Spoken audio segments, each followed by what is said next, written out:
If you want the ins and outs, go and ask the doctor. All right then, lads and lasses. Who wants to know how babies are made? I want you to know that I'm not proud of this video. I've only just hit the record button and I already have a wave of regret wash over me. My heart's broken too, like the Red Sea did when Moses used a Beyblade, which is canon to Beyblade mythology. I'm not joking, look it up. So recently on stream, on this YouTube channel by the way, shameless plug, I replayed Xenoblade 3 for New Game Plus. As you may have noticed, I have a little bit of a thing for Xenoblade. And we got to the end of the fight, with Zed, I believe. And we got to the part, by the way, spoilers, where N and M, in their, like, Casper the Friendly Ghost forms, decided to Team Rocket themselves into Zed to beat them as a final sacrifice, to show that they have truly moved on from Mobius, and that the aspect of their personalities and soul that was rooted in Mobius is able to move on. A really touching scene, really thematic, and multi-layered when you really want to think about it. But to say we kinda get goofy on stream may be a little bit of an understatement, and a thought crossed my mind, my pure, innocent mind, that as those two Team Rocketed themselves away to Zed, if you squint a little bit, or just have a dirty mind, their forms as they rocket off kinda resemble sperm. Now, you may be, face-palming asking Jmulls, are you really this down bad for content? Yes. But also, with the themes of Xenoblade 3, the theory that I came up with on stream kind of works out in a way, and I even managed to convince a few people of its validity. And that is the idea that Xenoblade 3, with the two separate worlds, is a metaphor for sex. I could have just made a Bloodborne video today, I really could have. And I know, look, I understand, it sounds stupid, because it is. However, hear me out, let me cook a little bit, right? Have I ever let you down before? Don't answer that. There's a few scenes that we need to talk about, and a few themes. One, remember that entire scene back in the city where the Ouroboros crew learn about, childbirth and what it means to find love and how to make a kid? Thematically, it was massively important as they were learning to be human again and break free from years and cycles of propaganda and a forced way to be. They're learning what it means to be human and to be able to walk their own path in life and to choose their own happiness and to choose their own future. Really thematic. But it also does put into picture that this idea of making a child is a central pillar of Xenoblade 3's themes and overall motif. And you see, that's the funny thing with Xenoblade 3, because for this theory to work, it's not on the surface level, you have to look for it. But when you look for it, a few more decisions that they made in terms of the cinematography or just overall subject matter start to fall into place and make a little bit more sense. There's an extremely obvious and upfront idea and theme in Xenoblade 3 about war, with two warring sides learning to come together to overcome a common threat, and that we're not so different, you and I. That old cliche, but it works as well. But the entire story is essentially a double entendre when you think about it. You have that first really obvious theme about war, but then the entire game is a love story at the end of the day, between two people willing to stand in a moment of eternity, just so long as it meant they were together again. And that no matter what incarnation or iteration or stage of the cycle they were on, those two souls were destined to meet and to fall in love again. Chapter 5 and Chapter 6 essentially confirm this with N and M. No matter what they do, no matter what they try, those two souls belong together, but they are from separate worlds. And you can view this as a love story like Romeo and Juliet, two people who cannot be together, but the strength of their love forced them ever closer, despite what goes on around them. I think a part of the reason I keep drawing this out is I just don't want to talk about the next part of the theory, but I kinda have to, so let's just rip the band-aid off,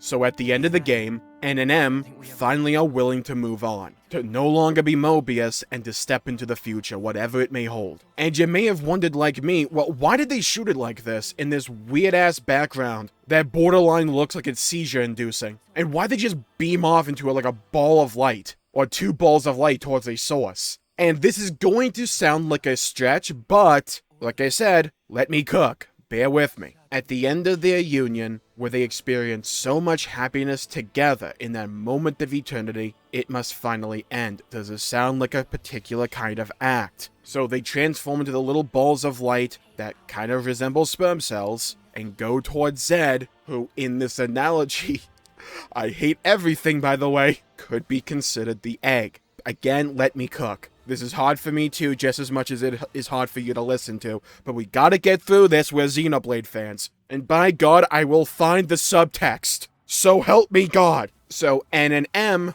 proceed to join with Zed and defeat Mobius, that eternal now. And remember the Xenoblade 3 timeline. The worlds then pretty much split apart and come back together again. Remember the end of Future Redeemed. Because we know at the end of Xenoblade 3, the two worlds finally move away from each other. The act they were performing together as one has now ceased to be. They're on their cooldown period, like an interlink. Wink, wink. Interesting that the mechanic's called interlink. Like how two people interlink during... you know what I mean. Then hard cut to the end of Future Redeemed, which is essentially taking place in parallel here, at least a post-credit scene, where we see the two worlds move away, their interlinked action now done, but what happens in its place? A new world is essentially born. The fruit of the two worlds joined into one to create Offspring, this new world that we see at the end of Xenoblade 3 Future Redeemed. But Jmulls, it's actually just the original world that's no longer set in 2 by Klaus? One, we don't know that, probably right, but even then, this is subtext here, and that this new world only came to be, we can imagine right now, because of the interlink between these two worlds. So you can view the world at the end of Xenoblade 3 and Future Redeemed as the offspring between the two worlds who are once separate but learn to love each other and interlink together, wink wink nudge nudge, to give birth to something new. I am still of the opinion that the way the new world works is that it's an interlink between the first two worlds, and that the plot of Xenoblade 4 will be for us to somehow stop that interlink so that the worlds can be reunited permanently. You know, like find a way to end that cooldown period before everyone just like evaporates out of existence. I still think that's going to be the plot, but I also don't think it's antithetical to what we're talking about here. I think the war plot and the war summary, with the two warring factions coming together to learn to coexist with one another, is the major plot line going on here, but I think this is the subtext. Because Xenoblade 3, at the end of the day, like most Xenoblade stories, is a love story. But it's not just with N and M, or Noah and Mio, it's these two worlds learning to love one another, and then coming together in an interlink, wink wink nudge nudge, to form something new. I think I covered everything. I don't think I'm forgetting anything. I probably am, but let me know what you think in the comments down below. Do you think there's some validity here? Could you see this being an interpretation at least? You know, death of the authors, birth of the reader and all that. Maybe, right? Like, maybe. Because it makes thematic sense with what Xenoblade 3 was trying to tell. At least to me. And it adds a little bit of depth and makes a few scenes and a few decisions in the cinematography and how certain scenes were executed fall into place just a little better, in my opinion. Make a little bit more sense, you know? Okay, we got through it. We're done. Woo! Okay, the theory is over! Thank you all for tuning in. I hope that maybe helped you think about Xenoblade 3 or appreciate it just a little bit more. I love the game. Do I think it's perfect? No. Do I think it has to be perfect? No. Do I have my issues with it? Yeah. Do I still love it at the end of the day? Absolutely. And I think this theory maybe helped me appreciate the game and the ending just a little bit more than before. And with that, I'll call the video end right there. Thank you all for tuning in. My pleasure for making the video. If you enjoyed it, please leave a like and subscribe. It